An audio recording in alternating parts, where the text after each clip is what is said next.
Hello students, कैसे हैं आप लोग। तो मैं हूं biology educator doctor Bitu Bhavnani. प्यार से आप मुझे एमबी मैम के नाम से जानते हैं। बच्चों, लाइफ में प्लानिंग क्यों ज़रूरी होती है। हम कहते हैं पूरा दिन प्लान करो जिससे कि हमारा जो दिन है वो सक्सेसफुल हो, अच्छा जाए, सेटिस्फैक्टरी जाए। प्लानिंग आपको ये बताती है कि अभी मुझे ये करना चाहिए, उसके बाद मुझे ये स्टेप करना चाहिए, फिर मुझे ये स्टेप करना चाहिए। और तीनों के तीनों स्टेप या जितने भी चीज़ें आपको करनी है वो एक दूसरे से क्या होती है, जुड़ी हुई होती है समझदारी से। मतलब अगर हमें कोई एग्ज़ाम देना है, ये तो मैंने डे टू डे लाइफ की बात बताई, लेकिन अगर हमें कोई एग्ज़ाम देना है तो क्या उस एग्ज़ाम की प्लानिंग नहीं होनी चाहिए। अगर हमें वाकई में उस एग्ज़ाम में ईमानदारी से सिलेक्शन चाहिए, क्योंकि जब हम मेहनत करेंगे ईमानदारी से तभी तो सिलेक्शन होगा ईमानदारी से। और उस सिलेक्शन के पीछे स्टूडेंट्स बहुत बड़ा हाथ होता है आपकी खुद की मेहनत का एंड साथ में प्लानिंग का। तो सबसे पहले तो खान सर की केजीएस नीट की पूरी टीम के साथ मैं इस सेशन में आपका हार्दिक स्वागत करती हूँ, जिसमें हमारी पूरी टीम नीट के स्टूडेंट्स के लिए ला रही है मिशन नीट 75 डेज का क्रैश कोर्स। तो बच्चों ज्वाइन करिए और अपनी नीट की जर्नी को आसान बनाइए विथ प्रॉपर प्लानिंग। तो इस सेशन में मैं आज आपको पूरी प्लानिंग के बारे में बताऊंगी कि मैं आपको कब से पढ़ाने वाली हूँ, कौन से चैप्टर्स कवर करवाने वाली हूँ और किस तरीके से हम उस प्लानिंग को एग्जीक्यूट करेंगे। क्योंकि प्लानिंग करना आसान है लेकिन एग्जीक्यूशन डिफिकल्ट है। लेकिन अगर दोनों चीज़ें बहुत गजब की बैलेंस चले तो रिजल्ट तो 100% ईमानदारी से आएगा। चलिए, ये हमारी टीम है, नीट में फिजिक्स केमिस्ट्री बायोलॉजी के एजुकेटर्स हैं, गजब के धमाकेदार एक्सपीरियंस टीचर्स हैं जो आपको ऐसा कंटेंट पढ़ाएंगे, ऐसे क्वेश्चंस पढ़ाएंगे कि आपको खुद को लगेगा कि yes this is the preparation. Ujjwal Piyush sir chemistry, doctor Kiranjot ma'am biology जो कि बॉटनी का पार्ट लेंगी, मैं जूलॉजी का पार्ट लूंगी, Vineet Dwivedi sir chemistry, Sachin Upadhyay sir physics. तो बच्चों, मैं आपको अपना पूरा प्लानर बता देती हूँ। मैं आपको डेली 7:30 से 9 PM मतलब शाम के टाइम जो टूवर्ड्स नाइट मतलब 7:30 to 9 PM के बीच में मिलूंगी। ठीक है, इस समय मेरी क्लासेस रहेंगी। 12 फरवरी से मेरी क्लासेस हैं। कौन से चैप्टर्स में आपको पढ़ा रही हूँ, किस दिन पढ़ाऊँगी, कौन सा लेक्चर पढ़ाऊंगी, 1 और 2 से आप समझ रहे होंगे कि लेक्चर नंबर 1 है, लेक्चर नंबर 2 है। हमने पूरा उस तरीके से क्रैश कोर्स डिज़ाइन किया है, प्लान किया है। किस समय डीपीपी डिस्कशन होगा, किस समय क्वेश्चन डिस्कशन होंगे, कभी आपको ब्रेक मिलेगा, कभी आपका टेस्ट होगा, कभी क्वेश्चन डिस्कशन होंगे। सब कुछ स्टूडेंट्स इस प्लानिंग में है। तो जुड़ जाइए और अपना टाइम बिल्कुल भी वेस्ट मत करिए, क्योंकि नीट में सिलेक्शन हमें इस बार पूरी ईमानदारी से लेना ही लेना है। और बच्चों ज़रूर सिलेक्शन होगा, सिर्फ पॉजिटिव अप्रोच रखिए और रेगुलर क्लास में आइए। देखिए, 12 फरवरी से सेशन स्टार्ट है। सबसे पहले बायोमोलिक्यूल्स चैप्टर उठाएंगे, बायोमोलिक्यूल्स पार्ट 1 पार्ट 2। देन हर चैप्टर के बाद उसके क्वेश्चंस को डिस्कस करेंगे। मुझे ऐसा लगता है कि अगर थ्योरी बहुत अच्छे से हो जाए, कॉन्सेप्ट्स क्लियर हो जाएं कि बायोमोलिक्यूल चैप्टर है क्या, क्या बोल रहा है, कितनी थ्योरी पढ़नी चाहिए, कितनी नहीं पढ़नी चाहिए। क्योंकि देखो, बहुत सारा तो नहीं पढ़ सकते हम, ठीक है, लेकिन जो वाजिब है वो तो बिल्कुल ही पढ़ेंगे। ठीक है, जो एक्चुअल जिस पैटर्न पे आपके नीट में एग्जाम आते हैं, एनसीईआरटी तो मैं भूलनी नहीं है। जैसे सेशन स्टार्ट होगा आप लोग एनसीईआरटी की बुक बिल्कुल खोल के बैठेंगे, क्योंकि एनसीईआरटी में से ही क्वेश्चंस आते हैं। ठीक है, देन डीपीपी डिस्कशन, बायोमोलिक्यूल पढ़ लिया, उसमें कार्बोहाइड्रेट पढ़ लिया, लिपिड पढ़ लिया, प्रोटीन पढ़ लिया, न्यूक्लिक एसिड पढ़ लिया, विटामिन पढ़ लिए, मिनरल्स पढ़ लिए।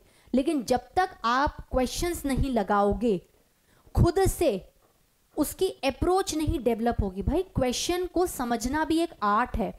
क्वेश्चन को ढंग से पढ़ना, कहाँ गलती होती है बच्चों से कि मैम इतना सब कुछ अच्छे से कर गए फिर भी कुछ ना कुछ रह गया एग्जामिनेशन टाइम पर। क्यों? क्योंकि आपने शायद क्वेश्चन ठीक से नहीं पढ़ा। रोल बता रही हूँ, क्यों इंपॉर्टेंस है, क्या इंपॉर्टेंस है इस प्लानर की, मैं क्यों बता रही हूँ आपको ये सब।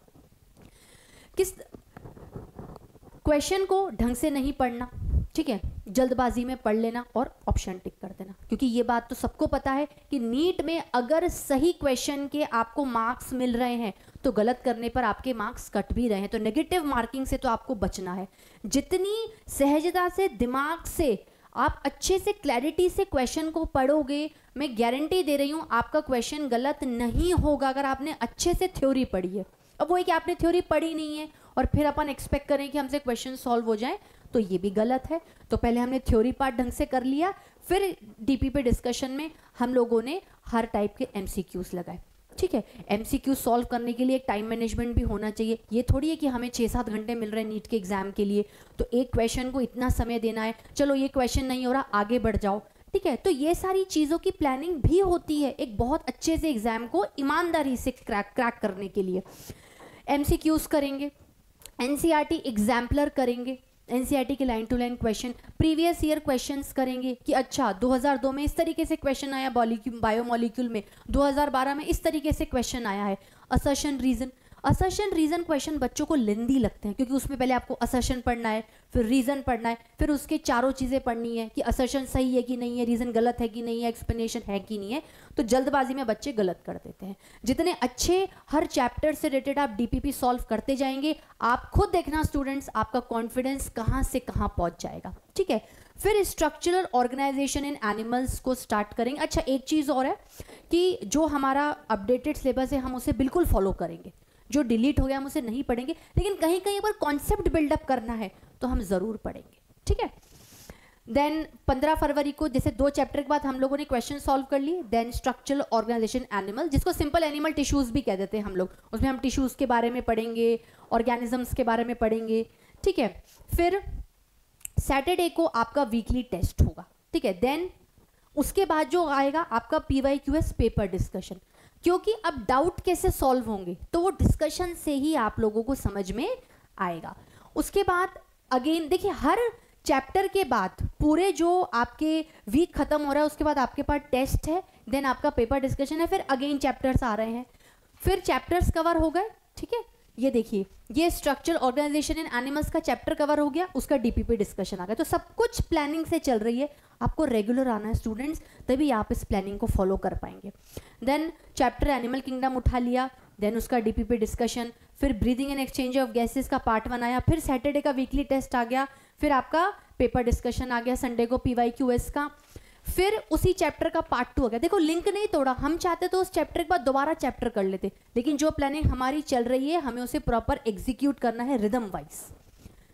Then again chapter body fluids and circulation, DPP discussion, then again Saturday weekly test. तो आप खुद काउंट करो कि 3 चैप्टर ही बताए हैं मैंने, उसमें आपने कितने वीकली टेस्ट दे दिए, उसमें आपने कितने डीपीपी सॉल्व कर लिए, उसमें आपने कितने डिस्कशन कर लिए। तो यार क्या इस ईमानदारी से चलने पर आपका सिलेक्शन नहीं होगा? बच्चों ज़रूर होगा, बस आप अपनी मेहनत पे भरोसा रखिए। हम लोग हैं आपके साथ, लेकिन आपको अपने भी भरोसा होना चाहिए। Then locomotion movement, again Saturday part test 1, neural control and coordination, DPP discussion, फिर सैटरडे का वीकली टेस्ट, फिर देखो chemical control, human reproduction chapter आ गया, PYQS डिस्कशन, फिर ह्यूमन रिप्रोडक्शन पार्ट 2 आ गया। ठीक है, अच्छा टाइमिंग का कोई इशू नहीं है, ऊपर लिखा हुआ है मेरा timing, DPP discussion, reproductive health, देखो ये मार्च आ गया हमारा, health 2, DPP discussion, again Saturday का वीकली टेस्ट। तो ये स्टूडेंट्स, ये जो बनाया है ना हम लोगों ने, ये इस तरीके से बनाया है कि थ्योरी एंड क्वेश्चंस आपके बराबर चलने चाहिए। ये नहीं कि पहले पूरी थ्योरी पढ़ेंगे फिर हम क्वेश्चन सॉल्व करेंगे।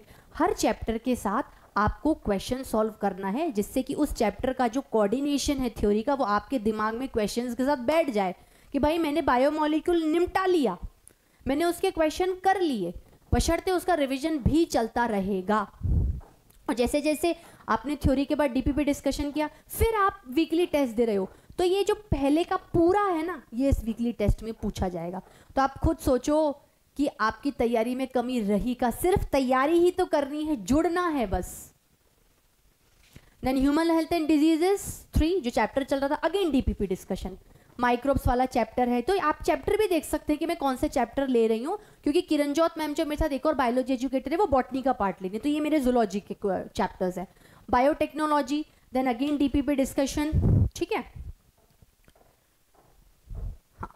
फिर again biotechnology principle and processes वाला chapter, DPP discussion, biotechnology and its application वाला chapter, DPP discussion, then break, okay.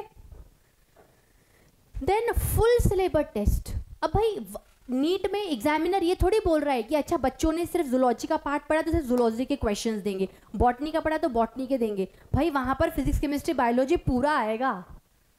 तो फिजिक्स की तैयारी चल रही है, केमिस्ट्री की तैयारी चल रही है, बायोलॉजी की तैयारी चल रही है, डीपीपी हो रहे हैं, वीकली टेस्ट हो रहे हैं, पेपर डिस्कशन हो रहा है, डाउट क्लियरिंग सेशन हो रहा है, फिर थोड़ा ब्रेक मिल गया, देन फुल सिलेबस, पूरा का पूरा नीट पैटर्न पे test. See the number of things आप इस क्रैश कोर्स में क्या क्या ले रहे हैं, क्या क्या आपको गेन हो रहा है, ठीक है। Then test paper discussion, test हुआ डिस्कशन हुआ, टेस्ट पेपर 2 डिस्कशन, 3 डिस्कशन। तो यार 5 तो फुल सिलेबस टेस्ट हो गए, डीपीपी हो गए, वीकली टेस्ट हो गए, तो क्या इस ईमानदारी से चलने पर बच्चों तुम्हारा सिलेक्शन नहीं होगा क्या? बिल्कुल होगा। इसलिए at the last but not the least, all the very best. Again पूरी केजीएस नीट टीम के साथ मैं कहूंगी बच्चे आइए, इस कोर्स के साथ जुड़िए और लीजिए इस बार नीट 2024 में सिलेक्शन ईमानदारी से। Thank you.